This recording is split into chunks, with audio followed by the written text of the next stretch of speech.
Is Texas Tech men's basketball officially a lock for the madness?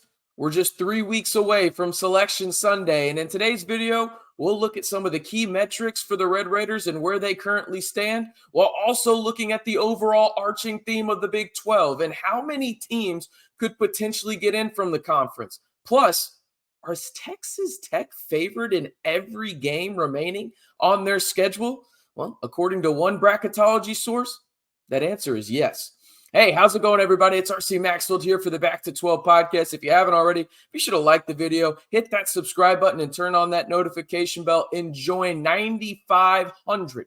Yeah, you heard that number right. 9,500 Texas Tech fans strong here on the largest Texas Tech community here on YouTube. And the best way to stay in the know on Texas Tech men's basketball all year long, we'll be having daily videos for you guys all the way through March Madness. So if you want to join the most engaging Texas Tech community here on YouTube, simply like the video, hit that subscribe button, and turn on that notification bell. All right, before we get into some of these key metrics, I got to ask you guys, Texas Tech currently sits at 8 wins. I know my answer. I even know ESPN's answer on this, but I want to hear from you guys. With 8 Big 12 wins, as it currently stands right now for the Red Raiders, are they an NCAA tournament lock?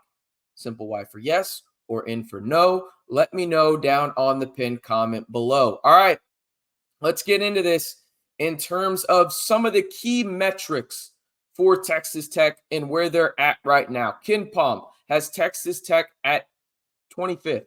Not too bad.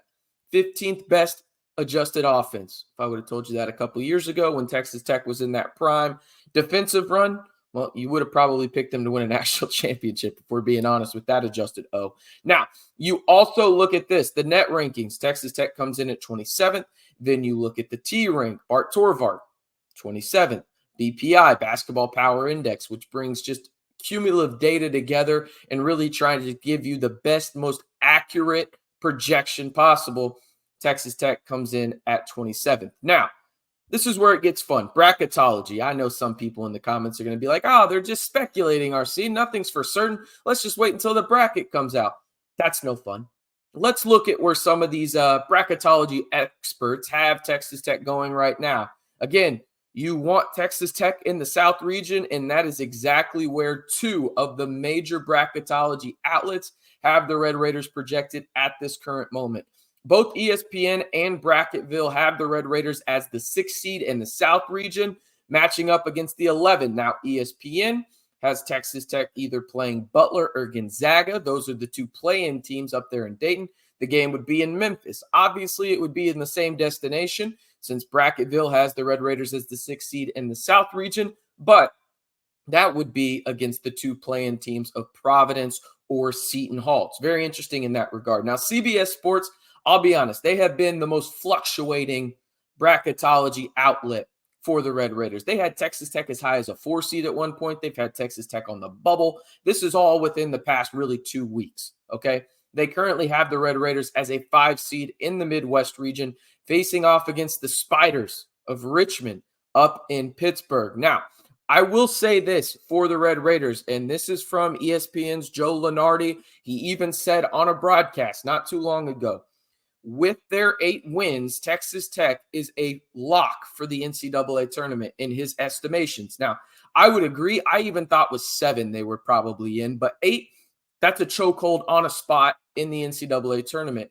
And that's huge for Texas Tech. In year number 1 of Grant McCasland, in a year of you didn't know what to expect, quite possibly on the hardwood, Texas Tech has bought in. They have 8 Big 12 wins as it stands right now, and have the potential for a few more, as we'll talk about here in just a second. They are favored in, let's just say, quite a few games moving forward for Texas Tech on their Big 12 slate. Speaking of their Big 12 slate, they'll be out in Orlando. No, not visiting Disney World, not visiting Universal or going to Harry Potter Land or whatever the hell it's called. No, instead, they'll have a matchup with the UCF Knights on Saturday, February 24th at 3 p.m. Central Time. You can watch that game on ESPN+. Now, I want to ask you guys, because we just saw those bracketology projections for Texas Tech. What seed do you think Texas Tech will be in the NCAA tournament? I'm asking you to project into the future, not right now, But when it's all said and done, when that final buzzer goes off in their final game out there in Kansas City, what do you think the selection committee will put next to Texas Tech in terms of a seeding number? Let me know down in the comments down below. And one more time, if you haven't already, hit that subscribe button and turn on that notification bell to stay in the know on not only Texas Tech men's basketball all year long, but Texas Tech football. We'll be having some more position outlooks. We've already got one offensive lineman outlook out there on the channel where you can go watch that in terms of the projected starting offensive line. We also talk about the new offensive line coach here on the channel as well. And in the not too distant future, maybe next week, for those that stick around 5 minutes into the video, we might just talk wide receivers here on the channel. And I give my projections in terms of starting X, Y, and Z wide receivers, for the Red Raiders. So again, just another reason to subscribe to the most engaging Texas Tech community here on YouTube in the Back to 12 podcast channel. All right, let's look at the remaining schedule for Texas Tech. This may surprise some people, especially with 3 road games. Texas Tech is favored in every game, according to Bart Torvark and his projections over at T-Rank. Texas Tech is actually favored against UCF by 1.5 points, then favored against Texas at home back in the 806 by 3.5. Then at West Virginia and Oklahoma State, they are both favored as well. At West Virginia, it's -6.5, -3 at Oklahoma State.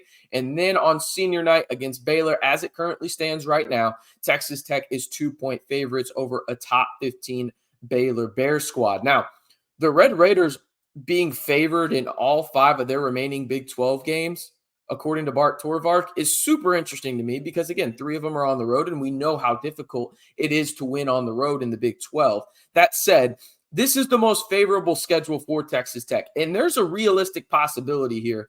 Texas Tech goes 4-1 to end the season. Now, I'm not going to project 5-0 because, again, it's difficult as hell to win in the Big 12, regardless of if you're playing in your friendly confines of your own arena or on the road. But 4-1 seems plausible here.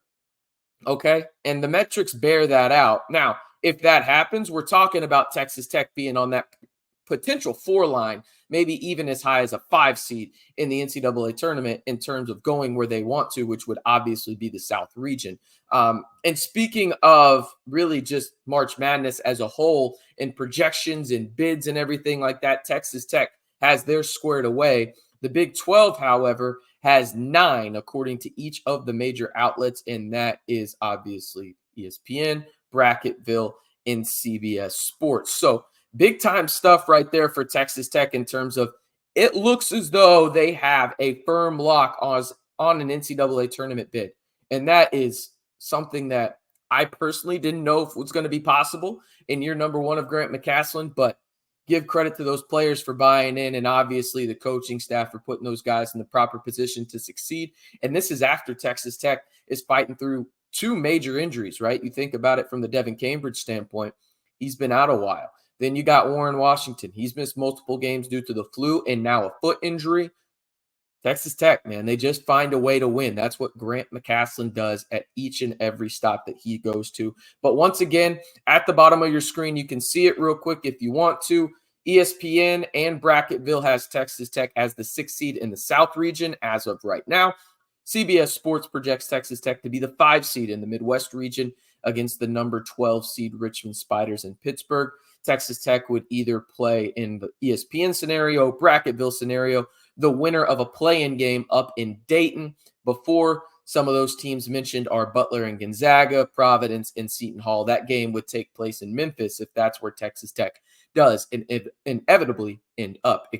Before we head out of here one more time, are the Red Raiders with at least 8 Big 12 wins in NCAA tournament lock? Let me know on the pinned comment down below. Just a simple Y for yes or N for no. And one more time, if you haven't already, 9,500 strong. Y'all are absolutely the best.